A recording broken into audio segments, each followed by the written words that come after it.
প্রতিশ্রুতিগুলি সময় মতো বাস্তবায়নের গুরুত্ব তুলে ধরেন ব্র্যান্ডন লিঞ্চ। এটা পত্রিকায় ছাপা হয়েছে, কিন্তু বেসিক্যালি শুল্কের এখানে যা যা বলছেন সেগুলো দ্রুত চুক্তি। এই সরকারের আমলে সব চুক্তি করো আমাদের সাথে, 25 প্লেনের চুক্তি আমার সাথে করো, এটা যেন তুমি তুমি শেষ করে দাও। তুমি কথা দিয়ে তুমি এটা করছো, তুমি এটা করো না। তুমি এলপিজির ব্যাপারে সিদ্ধান্ত নাও, আমাদের ব্লকগুলি দাও, সব চাচ্ছে পোর্ট দাও। এইগুলির জন্য আসছেন রে ভাই ব্র্যান্ডন লিঞ্চ। আমরা একটু আলাপ করতে চাই এই প্রধান উপদেষ্টার সঙ্গে ইউএসটিআর প্রতিনিধি গতকালকে বৈঠক করেছেন। এটা ফলো করে বাংলাদেশে গণমাধ্যমে প্রচারিত হয়েছে, আমরা আরো আমদানি করব যুক্তরাষ্ট্র থেকে, এইটা ফলো করে প্রচার হয়েছে। আপনি তো দেখি একেবারে 180 ডিগ্রি অ্যাঙ্গেল চেঞ্জ করে ফেলালেন, কোথা থেকে কোথায় নিয়ে গেলেন আমাকে। পলিটিক্স থেকে একটু গেলাম আর কি, বিদেশ ঘুরে আসি, ব্যবসা বাণিজ্য করে। ইউএসটিআর শোনেন, ইউএসটিআর কেন দেখা করতে আসছে? ইউএসটিআর সরাসরি দেখা করতে আসছে, আমি আমার যেটা ফাইন্ডিংস বা আমার যেটা ফিলিংস বা আমার যেটা বুঝ, একটা মানে পুরো রিপোর্টটা আমি বিভিন্নভাবে পড়ে দেখার চেষ্টা করেছি। সেই পুরো রিপোর্টটার মধ্যে আমার কাছে যেটা মনে হয়েছে যে তারা এখন পর্যন্ত এই এলএনজি গ্যাস বোধহয় না, এলএনজি গ্যাসের ব্যাপারে পিটার হাস একটা চুক্তি নিয়ে যাওয়া ছাড়া অন্যান্য যেসব আশ্বাস, বিশ্বাস, প্রত্যাশা বা স্বপ্ন দেখাইছে আমেরিকাকে, সেটা বাংলাদেশ কিছু করতে পারেনি। এই জন্য তারা এটা দ্রুত বাস্তবায়ন চায়, আমদানির ব্যাপারে দ্রুত বাস্তবায়ন চায়।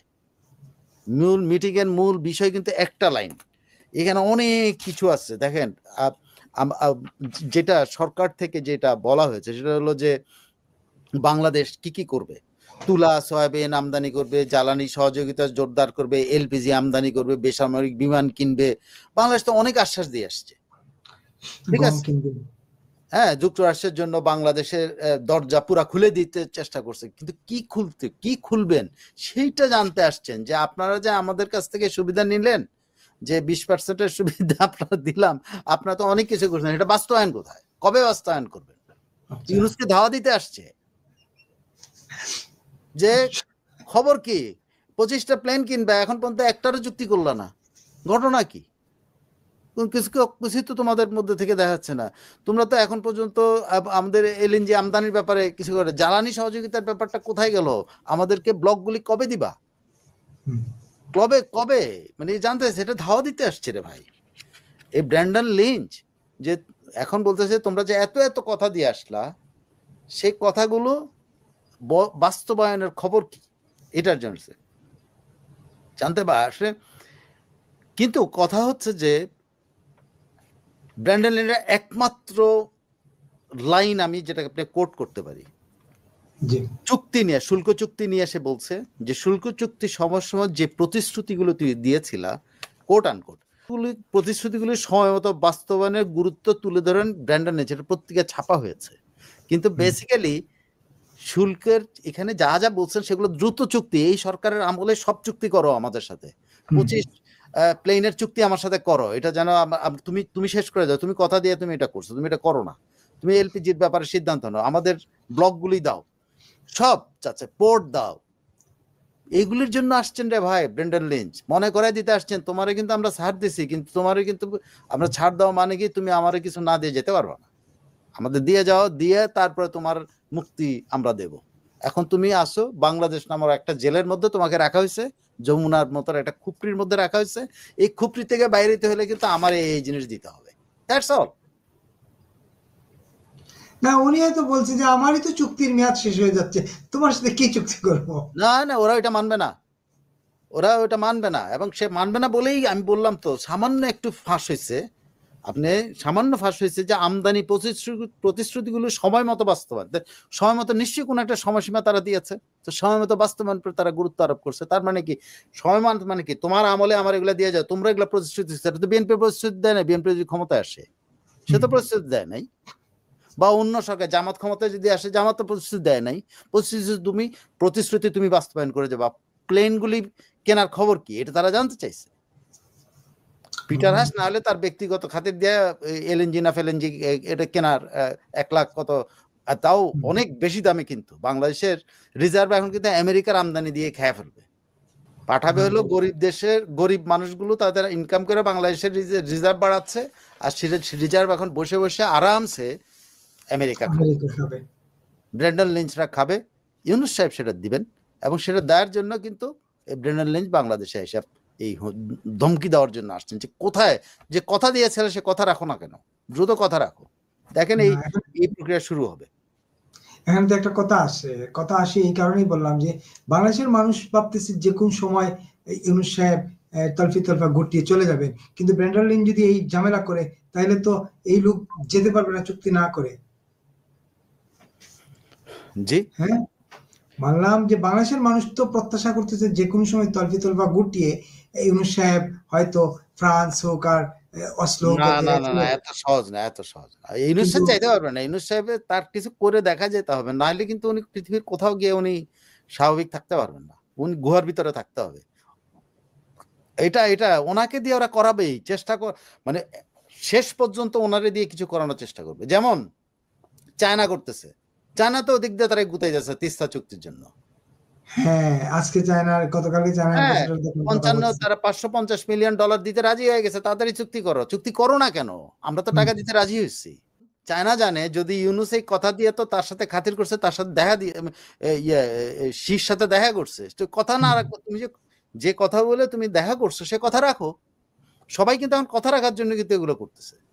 ব্রেন্ডন লিঞ্চও আসছে, চাইনিজ অ্যাম্বাসেডারও কিন্তু বলতেছে তুমি বলছো তিস্তা চুক্তি আমাদের সাথে করবে, সেটা কই? কারণ বাংলাদেশ তো অনেকটুকু এগিয়ে ছিল শেখ হাসিনার আমলে ভারতের সাথে এই চুক্তিটা করার জন্য। ভারতও ঋণ দিতে রাজি ছিল, চীনও ঋণ দিতে রাজি ছিল। চীন শেখ হাসিনার একটা বক্তব্য আমার এখন স্পষ্ট মনে আছে, শেখ হাসিনা বলেছিলেন চীন তো এক পায়ে খাড়া, তো আমাদের উচিত হবে, যেহেতু ইন্ডিয়ার সাথে একটা সম্পর্কের ব্যাপার আছে, ইন্ডিয়া এখানে রাগ হচ্ছে খুশি, তো আমাদের উচিত হবে ইন্ডিয়ার সাথে করা।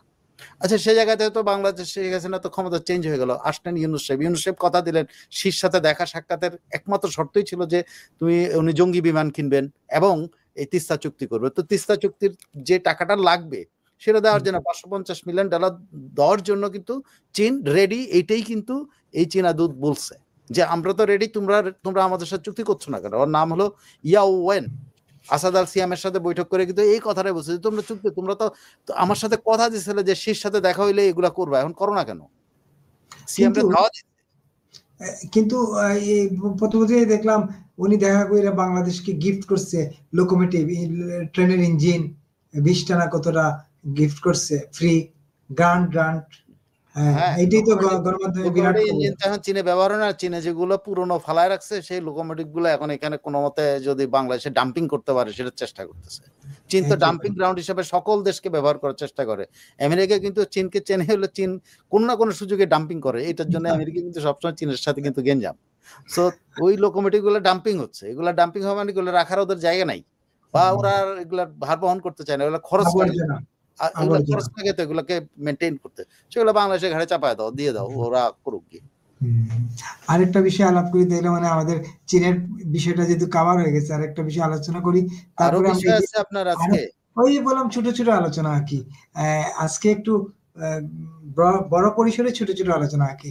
সেটা হচ্ছে যে ইউ অ্যাম্বাসেডর কথা বলেছেন তিনি, ইউ অ্যাসোসিয়েশন ফর আর ফরমার অ্যাম্বাসেডর AFA তে তিনি কথা বলেছেন। এইটা নিয়ে যদি একটু শুনি, তিনি আসলে ইউনূস সাহেব সম্পর্কে কি বয়ান দিলেন, বাংলাদেশ সম্পর্কে কি বয়ান দিলেন, আপনি কিভাবে দেখছেন? মাইকেল মিলারের প্রোগ্রামটার কথা বলছেন না? জি জি, আচ্ছা। ইউএস অ্যাম্বাসেডর তো এখানে ওদের গদবাঁধা কথাবার্তা বলছে। গদবাঁধা হলো তারা এই সহায়তা করতে রাজি, গণতন্ত্রের উত্তরণের জন্য সংস্কার দ্রুত সম্পন্ন করা জরুরি ওরা মনে করা দিচ্ছেন, ওনারা মনে করছেন নতুন সরকার সঙ্গে।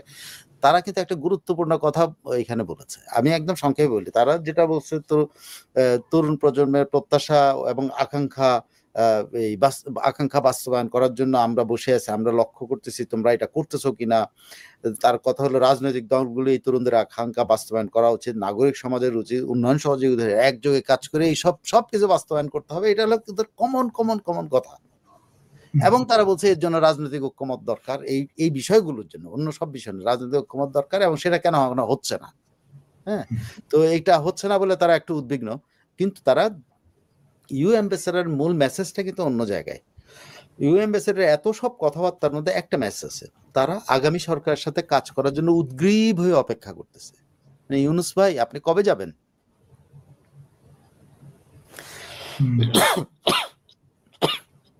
তারা কিন্তু ইউনূস সরকারকে বলতে চাচ্ছে যে ইউনূস সরকার কবে যাবে আমরা এটা দেখতে চাই, কারণ আমরা আগামী সরকার নির্বাচিত সরকারের সাথে কাজ করার জন্য বসে আছি, আমরা এই সরকারের সাথে কাজ করতে চাই না, এটাই জানাই দিছে কিন্তু যে সরকারের আর প্রয়োজন নাই, এর বিদায় হোক।